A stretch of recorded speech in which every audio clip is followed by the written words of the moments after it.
এবারের হজ ফ্লাইট শুরু হচ্ছে ২৯ এপ্রিল। তবে কিছু হজ এজেন্সির গাফিলতিতে বেসরকারি ১০,৪৮৭ জন হজযাত্রীর সৌদি যাওয়া নিয়ে শঙ্কা তৈরি হয়েছে। সৌদি আরবে বাড়ি ভাড়া ও পরিবহনের অর্থ পরিশোধ না করায় এমন অবস্থা তৈরি হয়েছে বলে জানিয়েছেন ধর্ম উপদেষ্টা। মঙ্গলবার সচিবালয়ে ব্রিফিংয়ে তিনি এসব কথা জানান। এবার সরকারি ও বেসরকারিভাবে হজে যেতে নিবন্ধন করেন ৮৭,১০০ জন।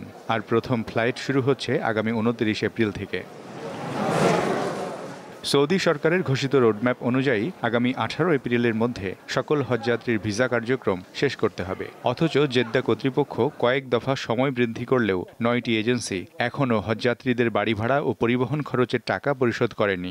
হজযাত্রীদের প্রতি কতিপয় হজ এজেন্সির কমিটমেন্ট ও দায়বদ্ধতার অভাবে এখনও বেসরকারি মাধ্যমে ১০,৪৮৭ জন হজযাত্রীকে নিয়ে আমরা শঙ্কার মধ্যে আছি।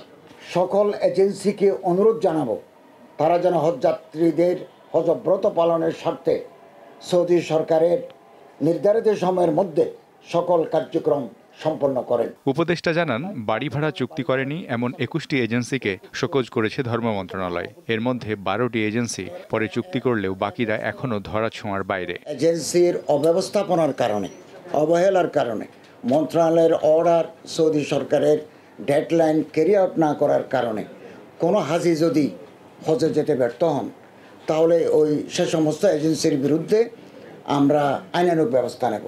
আইনানুগ ব্যবস্থার মধ্যে আছে তাদের লাইসেন্স আমরা বাতিল করে দেব, তাদের যেটা জামানত আছে সেটা বাজেয়াপ্ত করব এবং তাদের বিরুদ্ধে ফৌজদারি মামলা আমরা দায়ের করব।